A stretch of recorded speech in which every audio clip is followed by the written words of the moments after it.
더욱더 성령 충만하고 하나님의 말씀으로 무장되게 하여 주시옵시며 확고한 믿음을 가지고 요동치 않는 믿음을 가지고 주님 오시는 그날까지 교회를 온전히 세워나가며 세상에 나가서 복음을 증거하기에 부족함이 없도록 도와주시옵소서. 하나님의 놀라운 역사 속에 치료와 회복과 강건함에 또 하나님의 약속의 축복과 그리고 기적과 표적과 이적이 나타나게 하여 주셔서 예수 믿는 맛이 나게 하시고 예수 믿는 증거가 있게 하시고 예수 믿는 즐거움과 기쁨이 우리 속에서부터 넘치게 하여 주옵시며 성령으로 말미암은 놀라운 역사를 우리가 목도할 수 있도록 하나님 도와주셔서 우리가 신앙생활하는 것은 그저 하나의 문화생활 취미생활이 아니라 현실 속에서 구원의 기쁨과 또 구원의 귀함과 그리고 하나님이 나를 사랑하심과 영원한 천국의 소망을 갖고 그리고 하늘나라의 시민권을 가진 자로서의 정말 우리가 영적인 치열한 전투 속에 싸우는 것을 늘 깨닫게 하여 주시옵소서. 이 밤에도 또 하나님의 말씀이 선포될 때 듣는 자, 전하는 자 모두 은혜 받는 시간 되게 하여 주시옵소서. 코로나 때문에 많은 교회들이 비어 있습니다. 하나님 아버지, 우리의 믿음이 어디로 갔는가? 정말 답답하기가 그지없습니다. 하나님 아버지, 믿음이 회복되게 하옵소서. 겨자씨만한 믿음이라 할지라도 살아있는 믿음을 갖게 하여 주셔서 주의 전으로 교회 안으로 다 들어와서 예배 드릴 수 있도록 하나님 도와주시옵소서. 오늘도 살아계신 예수님의 이름으로 간절히 감사하며 기도하옵나이다. 아멘. 할렐루야. 네, 오늘은 지난 시간에 다시 세워야 할 교회에 대해서 비전과 토양과 비전에 대해서 말씀을 드렸는데 한 시간 더 할애를 해야 될 것 같아서 오늘 말씀을 올립니다. 자, 다시 한번 따라해 볼 거예요. 비전과 토양. 비전과 토양. 아멘. 교회를 다시 세워야 된다. 교회를 다시 세워야 되는 것은 지금 있는 것을 헐고 다시 세우는 것인가? 물론 그렇습니다. 또 아닐 수도 있습니다. 그러나 우리가 날마다 항상 우리가 교회를 세워나가는데 이제 2000년의 교회 시대가 지났어요. 2000년 동안 교회 시대가 오면서 변형되고 변질되고 그리고 모순된 점 이런 것들이 더러더러 나타나게 마련입니다. 그래서 타락하고 부패하고 또 교회가 암흑과 같은 정말 하나님이 없는 교회들이 있는 그런 시대들도 있었습니다. 그럴 때마다 계속해서 우리는 주어진 이 성경 속에서 사도행전 교회가 어떻게 세워졌는가, 초대교회가 어땠는가, 교회의 원형이 어디에 있는가, 이것을 항상 우리가 돌아보면서 본래의 교회로 주님의 의도에 의하여 세워졌던 사도들의 교회로 우리가 돌아가서 그런 교회가 똑같이 되기 위해서 애쓰는 것, 이것이 바로 다시 세우는 교회, 바로 세우는 교회, 주님이 기뻐하시는 교회로 나아가는 길인 것입니다. 그것을 위해서 우리가 변화하는 것이고 그것을 위해서 우리가 가슴을 찢는 것이며 그것을 위해서 우리가 날마다 몸부림치며 기도하는 것입니다. 여기서 몸부림치며 기도하고 성경 말씀을 의존하는 것 중에 중요한 부분은 뭐냐? 이 교회를 세우신 성령님, 아멘이시죠? 이 교회를 세우신 성령님의 의도대로 교회를 세우기 위해서는 지금도 똑같이 동일하게 역사하시는 성령의 인도하심을 받아야만 이 말씀대로 행할 수가 있고 이 말씀대로 세울 수가 있기 때문에 그렇습니다. 그래서 2000년 전에 오순절 마가의 다락방에서 내렸던 그 성령의 역사가 사도행전 초대교회 세울 때마다 그 역사했던 사도들을 통하여 역사했던 그 성령의 역사가 오늘도 동일하게 그 성령의 역사가 우리가 체험되어야만 그 하나님이 기뻐하시는 원래의 교회로 세워나갈 수 있는 것입니다. 그래서 성령 받으라는 것입니다. 지식으로 우리가 경험으로 교회를 세우는 것이 아니라 우리가 어떤 토론을 해서 우리가 어떤 나름대로 의견을 모아서 교회를 세우는 거. 현대적인 교회는 어떻게 세워야 될까? 21세기에는 어떻게 교회를 세워야 될까? 지금 이 현실에 맞게 어떻게 교회를 세워야 될까? 코로나 시대는 어떻게 세워야 될까? 이런 것들을 의논하는 것이 아니라 어느 시대를 막론하고 하나님이 기뻐하시는 주님의 교회, 사도행전 교회를 세워나갈 때에 악한 영들과 싸워 이길 수 있으며 코로나뿐만이 아니라 질병뿐만이 아니라 전쟁 가운데서도 바른 교회를 세워나갈 수가 있고 그리고 하나님의 역사가 온전하게 나타나는 그런 교회로 세워나갈 수 있기 때문에 그러는 것입니다. 아멘이시죠?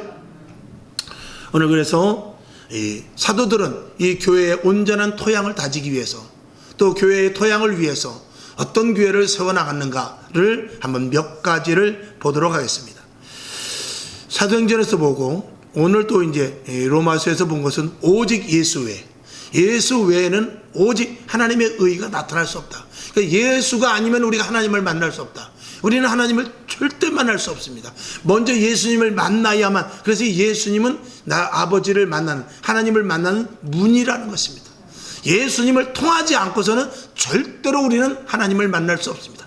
구약의 제사에서 하나님을 만날 때는 양을 잡아야만 하나님을 만났습니다. 그것도 제사장이 지성소에 들어가서 만났습니다. 그러나 지금은 예수 그리스도의 이름이 아니고선 하나님을 아버지라 부를 수 없거니와 하나님과 나와의 아무런 관계가 없는 자가 됩니다.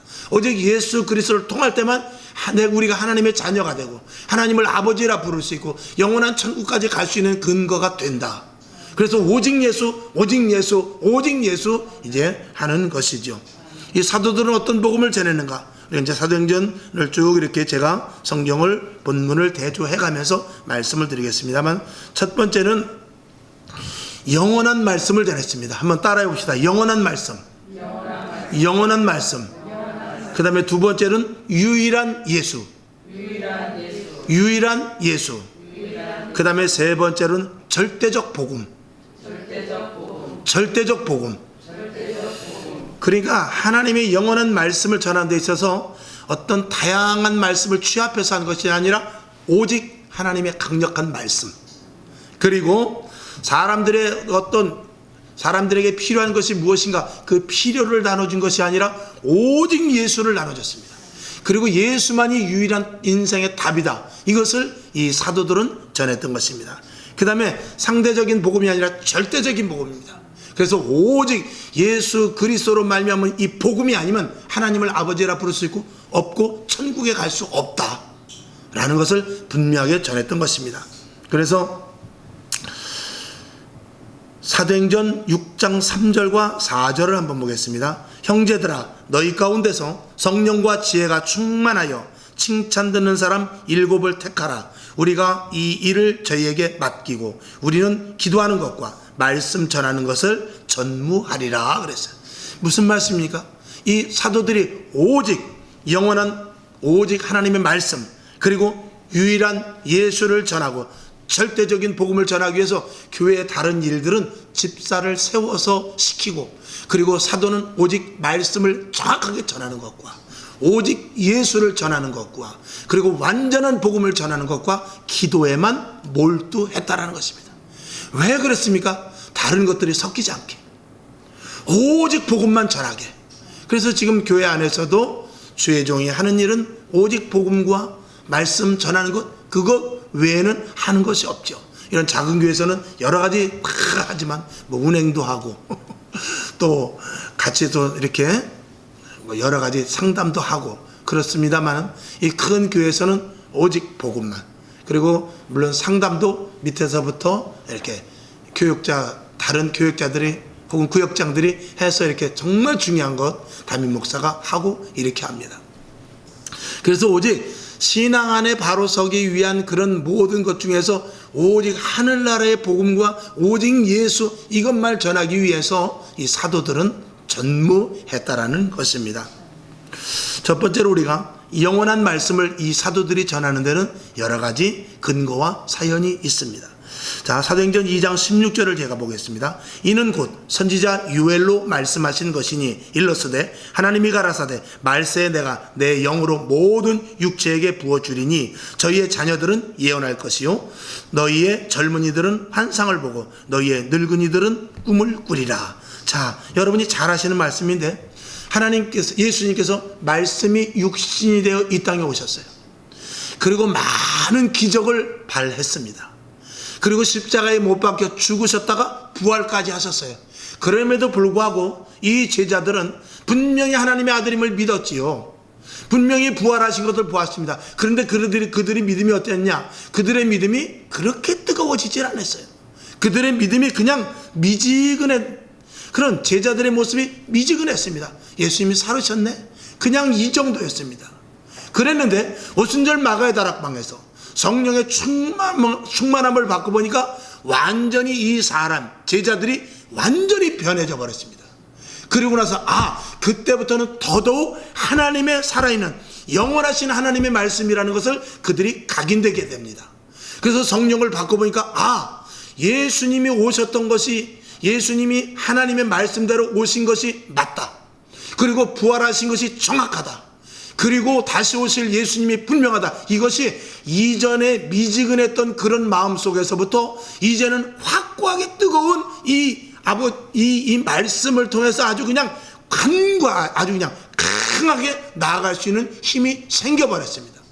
그래서 성령을 받은 후에 제자들은 이 영원하신 하나님의 말씀이라는 것에 대해서 주저없이 말할 수가 있었던 것이죠. 그래서 이 베드로는 이렇게 말하는 것입니다. 이는 선지자 요엘로 말씀하신 것이다. 이렇게 말하는 거예요. 말씀에 이미 이렇게 작정하여 예정하신 것이다. 약속하신 말씀이다. 이렇게 분명하게 이 베드로가 요엘 선지자의 말씀을 의거하여서 말하는 것이죠. 그전에도 이 베드로는 하나님의 구약의 말씀을 몰랐던 것이 아니에요. 그런데 또 믿지 않았던 것도 아니에요. 그런데 그 상태가, 온도가 낮았단 말입니다. 근데 성령을 바꿔보니까 진짜 하나님의 말씀이 그대로 성취되는구나. 이걸 더욱더 확실하게 느끼면서 말씀을 더욱더 강력하게 전파할 수 있었다라는 것이죠. 사도행전 2장 23절에서부터 24절을 제가 보겠습니다. 그가 하나님의 정하신 뜻과 미리 아신 대로 내어준 바 되었거늘, 즉 다시 말해서 예수님께서 십자가에 못 박혀 죽으신 사건을 이야기해요. 너희가 법 없는 자들의 손을 빌어 못 박아 죽였으나 라고, 그동안 예수님이 십자가에 못 박혀 돌아가신 것과 부활하신 것에 대해서 이들이 몰랐던 것은 아닌데 성령을 바꿔보니까 그 말의 악센트가 이제 강해진 것이에요. 너희가 예수를 십자가에 못 박혀 죽였다, 이렇게 확실하게 말하는 것이죠. 그러면서 하나님께서 사망의 고통을 풀어 살리셨으니 이는 그가 사망에게 매여 있을 수 없었습니다 라고 말하면서, 부활에 대한 것도 그전에는 예수님이 사셨네 라고만 그냥 미지근하게 이 마음속에 가지고 있었지만, 이제는 성령을 바꿔보니까 그 말씀 전하는 강도가 강해지더라는 것입니다. 그리고 하나님의 말씀을 전하는 데 있어서도 오직 십자가, 이미 이건 하나님께서 약속하신 것이다. 오직 부활, 이것도 하나님께서 말씀하신 것이다. 심지어는 태어난 것으로 시작해서 너희가 홍해를 가르고 그리고 가나안 땅에 들어가는 이런 출애굽 여정까지도 다 예수 그리스도의 예표다. 이런 것들을 다 이야기해가면서 그 말씀을 전하는 데 있어서 강력하게 말씀을 전하더라는 것입니다. 그래서 하나님의 말씀의 영원하심을 이 제자들이 강하게 이야기하는 것이죠. 저와 여러분도 마찬가지입니다. 하나님이 세상을 이처럼 사랑하사 독생자를 주셨으니 이는 저를 믿는 자마다 멸망치 않고 영생을 얻으리로다. 이 말씀을 우리가 외우지만 정말 내가 회개하고, 그리고 내가 꿈속에서라도 천국을 보고, 아니면 환상 가운데서라도 주님을 만나 지옥을 갔다 왔든지 하면은, 여러분 요한복음 3장 16절의 말씀을 전할 때 어떻게 전하겠어요? 하나님이 세상을 이처럼 사랑했단 말이에요. 이렇게 전하지 않겠습니까? 그래서 말씀에 힘이 생기더란 말입니다. 그래서 여러분에게도 성령의 충만함으로 말미암아 체험이 있어야 이 제자들이 말씀을 힘있게 전했듯이 여러분에게도 이 복음의 말씀을 전할 때 힘있게 전할 수 있다, 이 말이죠. 그렇게 힘있게 전하는 속에는 영적인 파워가 있어서 사람이 변화되는 놀라운 역사가 일어나게 되지요. 저와 여러분, 영원한 하나님의 말씀을 제자들과 같이 전할 수 있기를 주님의 이름으로 축원합니다. 그러면서 사도행전 2장 32절 33절을 제가 한번 보겠습니다. 이때 이 예수를 하나님이 살리신지라, 이렇게 강하게 이야기합니다. 우리가 다 이 일의 증인이로다. 하나님이 오른손으로 예수를 높이심에 그가 약속하신 성령을 아버지께 받아서 너희 보고 듣는 이것을 부어 주셨느니라 라고 말하면으로 말미암아서 하나님께서 예수 그리스도를 살리고 그리고 성령을 부어 주셔서 지금 이런 일이 일어났다라고 강하게 이야기하고 있는 것입니다. 그러니까 강력한 영원한 하나님의 말씀을 이 제자들은 강력하게 전할 수 있었던 것이죠. 그 다음에 영원한 하나님 말씀을 전했고, 그 다음에 두 번째는 유일하신 예수를 전했습니다. 이 예수는 사람들은 필요한 것이 많습니다. 돈도 필요하고 건강도 필요하고 명예도 필요하고 권력도 필요하고, 제자들도 역시 처음엔 그랬어요. 근데 이제는 달라졌습니다. 예수 그리스도로 말미암아 하나님의 성령의 충만함으로 말미암아 새 사람이 되니까 예수가 모든 것이라는 것을 깨닫게 됩니다. 그래서 이전에는 그냥 제자들도 권력을 따라다녔어요. 사실은 예수님을 따라다녔지만 명예를 쫓아 따라다닌 것입니다. 그리고 자기의 의의를 드러내기 위해서 한 자리 잡으려고 사실은 따라다녔단 말이죠. 그런데 성령을 받고 보니까 예수 자체가 나에게 힘이고, 예수 자체가 나에게 능력이며, 예수 자체가 나의 모든 것이라는 것을 깨닫게 된 것이죠.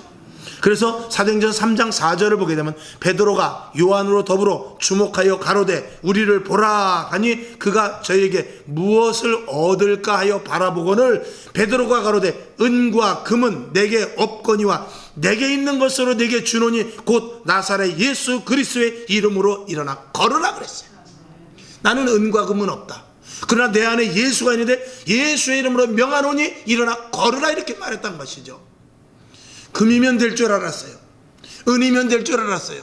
권력이면 될 줄 알았습니다. 건강하면 될 줄 알았어요. 근데 그것이 아니라 내 안에 예수가 있어야 된다는 것을 확실히 알았기 때문에 이 제자들은 오직 예수만 유일하다 하면서 유일한 예수를 전하게 된 것이죠. 사람들의 필요가 무엇이냐? 사람들이 다양한 것을 필요로 하지만 정말 예수만 있으면 모든 것들이 없어도 되더라는 것을 이 제자들은 알았던 것입니다. 저와 여러분 이러한 예수를 체험할 수 있기를 주님의 이름으로 축원합니다. 그래서 예수의 이름만 있으니까 치료가 되잖아요. 예수의 이름이 있으니까 회복이 되잖아요. 예수의 이름이 있으니까 강건해지잖아요. 예수의 이름이 있으니까 영적인 파워가 생기잖아요. 예수의 이름으로 말미암아서 모든 것들이 내가 건강을 위해서가 아니라, 내가 명예를 위해서가 아니라 예수가 있으니까 그런 모든 것들은 해결이 되더란 말입니다. 저와 여러분에게 그런 예수를 더 깊이 있게 만날 수 있기를 주님의 이름으로 축원합니다. 그래서 우리는 은과 금은 있는데 예수가 없는 사람도 있어요. 이건 문제죠. 우리에게는 은과 금은 없어도 예수가 있으면 너희는 먼저 그의 나라와 그의 의를 구하라. 그러면 이 모든 것이 너에게 있어야 될 줄 안다. 이 말씀이 그대로 이루어지게 되는 것입니다. 우리는 많은 양의 저수지의 물을 원합니다. 그러나 많은 양의 저수지 물이 처음에는 그게 굉장히 많은 양이라 얼마든지 쓸 수 있을 것 같지만 더 중요한 것은 작다 할지라도 샘솟는 샘물이 필요한 것입니다. 샘솟는 샘물은 얼마든지 먹을 수 있고 끊임없이 가뭄 속에서도 나올 수가 있는 것입니다. 그러나 저수지의 물은 써버리고 가물고 그러면 말라버리면 끝장이 나는 거예요. 여러분에게 저수지와 같은 그런 눈에 보이는 복이 아니라 샘솟는 샘물과 같은 오직 예수로 말미암은 복이 있기를 주님의 이름으로 축원합니다. 그래서 오직 예수인 것입니다. 그래서 우리가 다른 것 없어요. 그냥 예수님을 만나기를 원하잖아요. 그저 예수님의 음성을 듣기를 원하잖아요. 예수님이 한번 만져주시길 원하잖아요. 그것이 그렇게 귀하단 말입니다. 그런데 이것을 체험하지 못한 사람은 이 말 자체가 무슨 뜻인지도 알지도 못하거니와 그렇게 해서 무슨 축복을 그게 무슨 축복을 받는 것이냐라고 반문할 수밖에 없는 것입니다. 그러니까 예수 믿는 사람은 예수를 만나봐야 예수 믿는 맛을 알게 되는 것입니다. 여러분에게 그런 예수를 만날 수 있기를 다시 한번 주님의 이름으로 축원합니다. 그래서 사도 바울도 이렇게 고백하죠. 빌립보서 2장 유명한 말씀, 잘 아시는 말씀. 그러나 무엇이든지 내게 유익하던 것을 내가 그리스도를 위하여 다 해로 여길 뿐더러 또한 모든 것을 해로 여김은 내 주 그리스도 예수를 아는 지식이 가장 고상함을 인함이라 그랬어요. 그래서 내가 그를 위하여 모든 것을 잃어버리고 배설물로 여김은 그리스도를 얻고 그 안에서 발견되려 함이라 라고 사도 바울은 자기가 가진 모든 것들을 예수 외에는 다 버리겠다라고 말하는 것입니다. 이런 체험이 있는 자들이 예수를 놓칠 수 없지요. 그래서 사도 바울을 비롯해서 제자들은 영원한 말씀을 전했고, 그리고 유일한 예수만이 답이라는 것을 알기 때문에 오직 유일한 예수를 전했다라는 것입니다. 그 다음에 세 번째로는 절대적인 복음. 이 절대적인 복음이라는 것은 오직 예수의 복음이 아니면 하나님과 관계없다는 것입니다. 예수 믿어야 천국 가는 것입니다. 그래서 사도행전 4장 12절 아시는 대로 다른 이로서는 구원을 얻을 수 없나니 천하 인간의 구원을 얻을 만한 다른 이름을 우리에게 주신 일이 없음이니라 하였더라. 예수 아니면 안 된다는 것입니다. 예수가 나의 인생의 전부이기도 하지만 예수가 아니면 천국을 소유할 수 없어요. 예수 외에는 다른 복음은 없다라는 것입니다. 어떻게 우리가 구원을 얻으며 어떻게 우리가 영생을 얻으며 어떻게 우리가 영원한 천국을 소유할 수 있고 어떻게 하나님의 나라의 생명책이 기록될 수가 있는가? 그것은 바로 오직 예수 외에는 없다라는 것입니다. 그러니까 그들은 담대하게 이렇게 선포할 수 있습니다. 사도행전 4장 19절을 보니까 베드로와 요한이 대답하여 가로되 하나님 앞에서 너희 말 듣는 것이 하나님 말씀 듣는 것보다 옳은가 판단하라. 이런 말을 서슴없이 할 수 있었던 것이죠. 예수님께서도 이렇게 말씀합니다. 몸은 죽여도 영혼을 능히 죽이지 못하는 자들을 두려워하지 말고 오직 몸과 영혼을 능히 지옥에 멸하시는 자를 두려워하라. 이렇게 말하고 있는 것입니다. 예수 외에는 다른 것을 절대적으로 다른 것은 타협을 할 수가 없는 것이죠. 여러분에게 오직 예수 복음만이 하나님과의 관계를 있게 하고 오직 예수 복음만이 천국 백성이 될 수 있으며 오직 예수 복음만이 나의 영생과 관계가 있다는 사실을 분명히 아실 수 있기를 주님의 이름으로 축원합니다. 요즘 보면 이제 이단 또 사이비 요즘 뭐 종북 이런 것들이 참 많이 나옵니다. 그런 가운데 이제 WCC하고 NCCK 이것들은 WCC나 NCCK 이것은 기독교 연합 이 단체지만 그들이 추구하는 것은 뭐냐?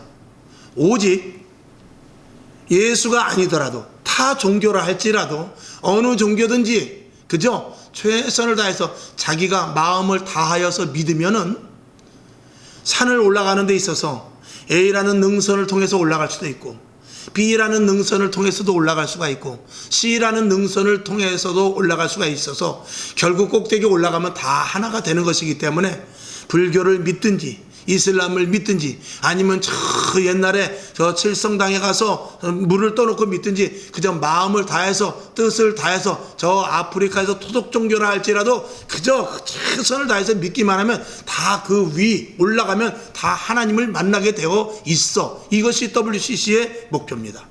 그들이 추구하는 것입니다.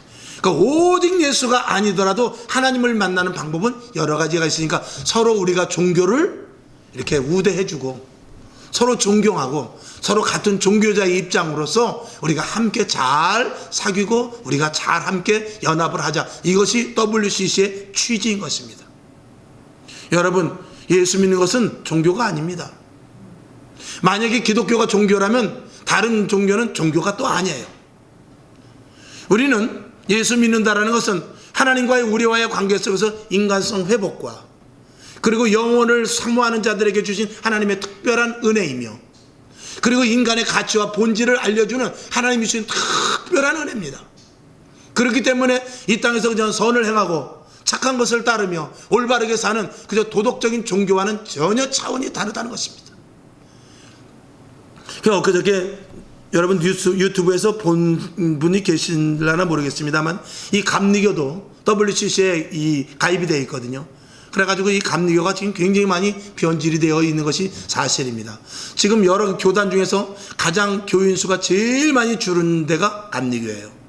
이 감리교는 WCC, NCCK 이런 데 다 가입이 되어 있습니다. 그런데 지난 4월 29일 날 충청도에서 충청도 연회가 열어졌는데 거기에 목사님들 등등 감독님들 해가지고 960분이 모였어요.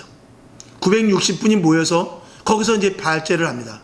우리가 이 감리교가 WCC에 이거 등록이 되어 있다는 것은 이건 정말 있을 수 없는 일이고 하나님이 기뻐하시는 일이 아니다.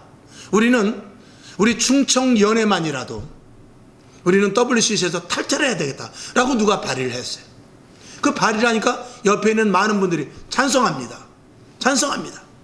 그렇게 하면서 투표를 했는데 960명 중에서 726명이 찬성을 했어요. 그래가지고 적어도 그 충청연회는 독단적으로 WCC에서 탈퇴를 선언을 해버렸어요. 놀라운 일이죠. 참 기쁜 일이죠. 지금 웬만한 장로교단들 다 굵직굵직한 장로교단들, 그 하다못해 순복음교회까지도 다 WCC, NCCK에 가입이 되어 있습니다. 여의도 순복음교회도 마찬가지고 우리 총회도 마찬가지고 다 WCC, NCCK에 가입이 되어 있습니다. 그 여의도 교회에서는 극구 WCC가 아니라고 그러는데 현재까지 아직 가입되어 있는 걸로 제가 알고 있습니다. 우리 총회도 가입이 되어 있습니다. 거기서 큰 자리를 하고 있는 것은 아니지만 가입되어 있습니다. 그래서 순복음교회에 있는 목사님들끼리 우리가 어떻게 WCC에 가입을 할 수 있느냐, NCCK에 가입을 할 수 있느냐, 우리는 교단을 떠나면 떠났지 절대적으로 WCC에 가입을 할 수 없다 하는 목사님들끼리 규합을 해서 이 순복음교회에서 탈퇴를 해가지고 360교회가 순복음교회 광화문 측이라는 교단을 새로 만들었어요. 2018년도에 만들었습니다. 지금 이제 횟수로 4년째 돼갑니다. 우리 교회는 거기에 속해 있습니다. 그래서 WCC에 절대 우리 교회는 속해 있지 않다라는 것을, NCCK에 속해 있지 않고 거기서 나와서 독립해서 새로운 순복음 광화문 측입니다. 그래서 완전히 WCC와는 전혀 관계없는 교단이라는 것을 이 자리를 빌어서 말씀을 드립니다. WCC, NCCK 만약에 거기에 가입되어 있다면 교회를, 죄송하지만 교회를 떠나야 돼요. 하나님이 기뻐하시지 않습니다. 뭐 그거보다 더 큰 죄를 짓는데, 우리가 죄를 지을 수 있지만 아는 것은 그 자리에 있으면 안 됩니다. 그래서 지금 시대가 점점 그런 쪽으로 몰아가고, 그리고 WCC에서 가장 큰 맹점이 뭐냐, 정말 악한 것이 뭐냐, WCC와는 공산 세력이 결탁되어 있다는 사실입니다. 그거는 이미 다 만천하에 드러나 있어요. 그래서 YMC, YWCA 이런 데 다 그 불순 세력이 많이 들어가 있어요. 그리고 또 NGO 같은 데 이런 데 다 기독교 단체라고 표방한 이런 단체에 이 공산 세력, 불순 세력이, 좌파 세력들이 다 들어가 있어서 얼마나 많이 지금 장악을 하고 있는지 모릅니다. 그래서 어쨌든 간에 우리 교회는 순복음교회지만 절대적으로 WCC와 NCCK와 관계없다는 것을 이 자리를 빌어서 말씀을 합니다. 그러니까 사도들이 강력하고도 분명하게 영원한 말씀과 유일한 예수와 절대적 복음을 전하니까 어떻게 되죠? 사도행전 2장 43절에서부터 47절까지 보니까 사람마다 두려워하는데 사도들로 인하여 기사와 표적이 많이 나타나니 믿는 사람이 다 함께 있어 모든 물건을 서로 통용하고, 할렐루야, 또 재산과 소유를 팔아 각 사람의 필요를 따라 나눠주고 날마다 마음을 같이하여 성전에 모이기를 힘쓰고 집에서 떡을 떼며 기쁨과 순전한 마음으로 음식을 먹고 하나님을 찬미하며 또 온 백성에게 칭송을 받으니 주께서 구원받는 사람을 날마다 더하게 하시니라 라고 분명히 성경은 기록하고 있습니다. 온전한 복음이 전파될 때 하나님께서 그곳으로 사람을 보내주시는 것이죠. 마지막 때 지금 걸르고는 있지만 마지막 때 이렇게 알곡과 쭉쟁이를 갈라서 정말 온전한 교회가 적어지는 이런 추세 속에 있다 할지라도 하나님께서는 필요한 자를 필요한 교회에 반드시 보내주신다는 사실을 저와 여러분은 분명히 믿고 온전한 교회를 세워나갈 수 있기를 주님의 이름으로 축원합니다. 그런 가운데 이 시대 속에서도 비전을 선포할 수 있는 것입니다. 여러분, 우리가 영원한 복음, 영원한 말씀, 유일한 예수, 절대적인 복음이 토양이 되어야만 거기에서 비전이 선포될 때 그 비전이 이루어지게 되는 것입니다. 그래서 지금 이 시대는 크게 세 가지를 한번 말씀을 드리겠는데, 첫 번째로는 절망의 시대입니다. 그 다음에 두 번째로는 도피의 시대예요. 그 다음에 세 번째로는 아주 냉담한 시대입니다. 그래서 이 절망의 시대라는 것은 무엇을 또 포함하고 있냐, 이 무망이라는 것을 포함하고 있는데, 이 절망을 하면 사람이 재기라도 하지만 이건 완전 무망이라는 것은 아예 아무런 소망도 갖고 있지 않는 거예요. 그래서 이건 아예 앞이 보이지 않는 그런 상태예요.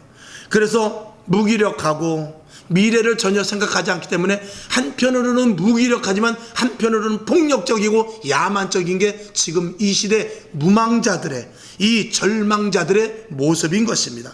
이들은 직장이나 사회성, 이런 모든 직장이나 가정이나 사회에서 이런 사회성이나 그리고 이 사회성이 굉장히 결여되어서 자기 혼자만의 생활을 하고 있죠. 그래서 결국은 그러다 말고 모든 것들이 포기될 때 자기 생애까지 포기되는 그런 시점에 이르는 그런 시대에 우리가 살고 있습니다. 우울증, 정신병 환자, 이런 자들이 지금 이런 사람들이 얼마나 많이 늘어나고 있는지 모릅니다. 한번 통계를 제가 말씀을 드려봅니다. 한국 도박문제관리센터, 여기에서 통계가 나온 것이 있는데 지난 1월 달에서부터 3월 달까지 3달 동안 비트코인이나 그 다음에 주식 투자, 그 다음에 여러 가지 중독성 이런 것들로 인하여서 관련한 상담이 크게 아주 중요한 상담만 1362건이 있었는데 1362건이 문제가 아니라 작년 같은 기간에 2배로 뛰었다는 것입니다. 그렇게 되면 내년에는 4배로 늘어날 수 있는 여지가 있다는 것을 우리는 분명히 알아야 돼요. 상담 안 한 사람이 더 많다는 사실도 우리는 눈여겨볼 수 있어야 돼요.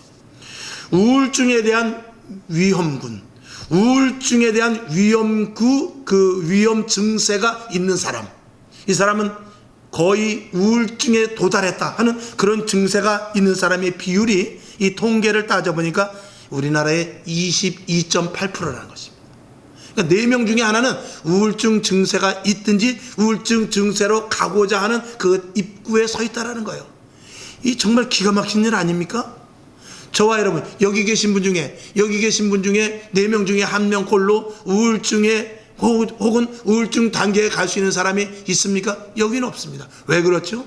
교회 안에는 아무래도 비율이 적습니다. 그러나 세상은 만만치 않다라는 것입니다. 이게 2018년도, 즉 이 코로나 사태가 오기 전에는 지금 22.8%지만 그때는 몇 프로였냐? 3.8%였대요. 3.8. 그러니까 3.8과 22.8이면 벌써 몇 배요? 한 6배 이상 차이가 나도록 이렇게 지금 코로나로 인하여서 우울증, 위험군에 있는 자들이 이렇게 많아졌다는 것입니다. 앞으로 어떻게 될까요? 이게 22%가 32%, 42% 이렇게 기하급수적으로 올라갈 수 있다는 사실을 우리는 분명히 한번 알아야 돼요. 여러분, 심령을 새롭게 하는 것, 다시 한번 이 다져서 마음을 새롭게 할 수 있는 것은 성령의 충만함밖에 없습니다. 그 다음에 시간이 갔습니다만 한 5분 정도 더 말씀을 드리겠습니다. 그 다음에 모든 사람들이 지금은 도피하는 시대입니다. 이 도피라는 것은 포기도 포함이 되어 있어요. 그래서 무기력과 더불어서 작든지 크든지 모든 일에 그냥 피하려고만 해요. 이제는 모든 것들을 귀찮아합니다. 하지 않으려고 그래요. 그리고 그냥 절망과 더불어서 무망과 더불어서 같은 맥락에서 아예 일을 하지 않고 그냥 되어지는 대로, 그냥 돼가는 대로 사는 거예요. 그저 오늘 주어지면 주어진 대로, 마치 좀비가 끌려가서 살듯이 그냥 그렇게 젊은이들조차도 그렇게 사는 이들이 너무나 많다는 것입니다. 그들은 목적도 없습니다. 그리고 뭐 해도 소용도 없고 이런 식이에요. 그리고 자기를 스스로 그냥 숨겨버리는, 자기가 보이지 않게 숨어 사는 것을 원하는 그런 사람들이 점점 많아지는 것이죠. 현실을 자꾸 도피하려고 그러고 현실 속에서 자기가 빠지려고 하는 것이죠. 교회 안에서도 자꾸 봉사나 헌신을 안 하고 자기 자신을 빠지려고 하는 그런 이유도 약간의 그런 부분들과 교회 내에서도 그런 부분들이 없잖아 있는 것입니다. 그러니까 힘든 일이 생기고 어려운 일이 생길 때는 감당이 안 되니까 어떻게 됩니까? 술 먹고 도박을 한다든지 아니면 게임, 이런 다른 이런 인터넷 사이버 세상에 들어가서 거기에 중독에 빠져버리는 일로 절망의 길로 가는 것이죠. 이런 것들도 역시 하나님의 말씀으로 힘있고 성령의 불로 심장을 찢어주지 않으면 안 된다는 것이 분명히 드리는 말씀인 것입니다. 그 다음에 세 번째는 냉담한 시대입니다. 즉 무관심의 시대에 살고 있습니다. 함께 좋아하는 사람이 없어요. 옆에 사람이 슬퍼도요 슬퍼할 줄 모릅니다. 옆에 사람이 죽어나가도 눈 하나 깜짝하지 않습니다. 그런 시대가, 옛날 같으면 뉴스에 누가 죽었대 그러면 깜짝 놀라지만 지금은 70명 50명이 한꺼번에 몰살에 죽는다 할지라도 눈 하나 깜짝하지 않고 남의 일입니다. 그만큼 우리의 가슴, 우리의 심령이 무뎌졌다는 말입니다. 그런 시대 속에 우리가 살고 있죠.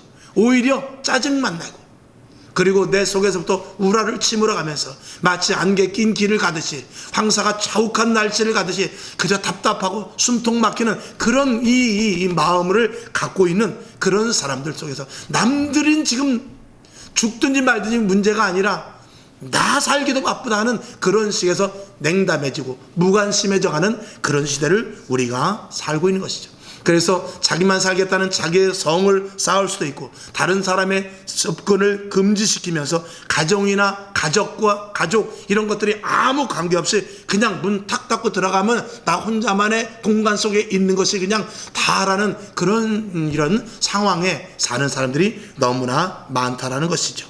그저 정부에서 돈 얼마 나오나 이런 것들만 따지고, 아니면 뭐 특별히 좋은 일이 안 생길까 하는 이런 막연한 기대 속에서 아무런 관심도 없고 아무런 소망도 없으면서, 그리고 사회적으로는 아주 냉담해지고 무관심한 그런 사람들이 점점 많아지는 이 시대에 살고 있습니다.